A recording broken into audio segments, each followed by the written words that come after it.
بەناوی خی بەخشندەی میهرەبان سڵاو ئازیزان لە بەژمارەی ئەم جارەدا باس لە ئەو وڵاتانە دەکەین کە پاڵێوراو بوون دەوڵەتێک بۆ جوولەکە تیاندا دروست بکرێت. پێش ئەمە با ئێمە باز لەوە بکەین لە بەپێ ڕێکەوتنامەی سایکیس بیکۆ با بڵێن خاکی فەڵەستین بەر داگیرکاری و مستعمەرەی بەریتانیا کەوت.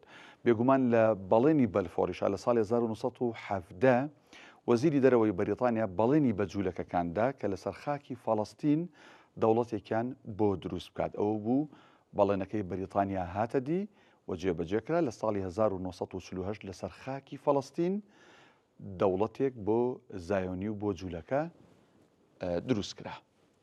باش مڕادخای مانیۆڵ نووا بێگومان لە ساڵی 1925 پێشنیازی کرد وڵاتێک بۆ جوولەکەکان لە شاری بۆڤالۆ لە ویلایەتی نیویۆرکی ئەمریکا دروست بکرێت. ئەمەی کە لە پشتی سەری منەوە ئەپێندرێت.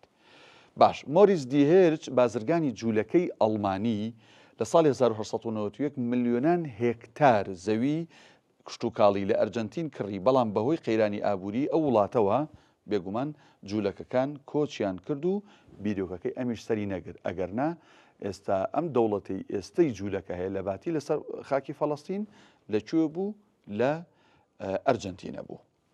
باش تیۆدۆر هێرتزل دامەزرێنەری بزوتنەوەی زایۆنی ئەمیش پێشنیازی کرد بۆ دروستکردنی دەوڵەتێک بۆ جوولەکەکان لە شاری عەریش لەکوێ لە نیمچە دوورگەی سینا لە میسری ئێستا. باش چەمبرلین وەزیری مستعمەرایەتی بەریتانیا لە ساڵی 1930 پێشنیازی کرد وڵاتێک بۆ جوولەکەکان لە ئۆگەندا دروست بکرێت، بەڵام پێشنیازەکەی ئەمیش بێگومان ڕەت کرایەوە. ئەم کەسایەتی کە لە پشت سەری منەوەیە بیرۆبیرجان پلانی بەشێک لە جوولەکەکان بوو، تەمەنەوە شوێنێکە بۆ دروستکردنی دەوڵەت لە شاری بیرۆبیرجان لە ناوچەی ئۆپلاست بێگومان لەکوێ لە یەکێتی سۆڤێتی جاران کە ڕووسیای ئێستاکە. ئەمەش هەر سەری نەگرت.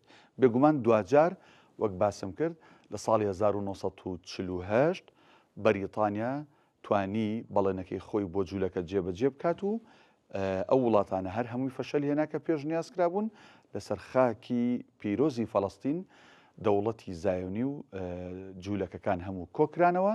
لە ساڵی 1940 دەوڵەتی قەوارەی زایۆنی و جوولەکە لەسەر خاکی فەڵەستین دروست کرا.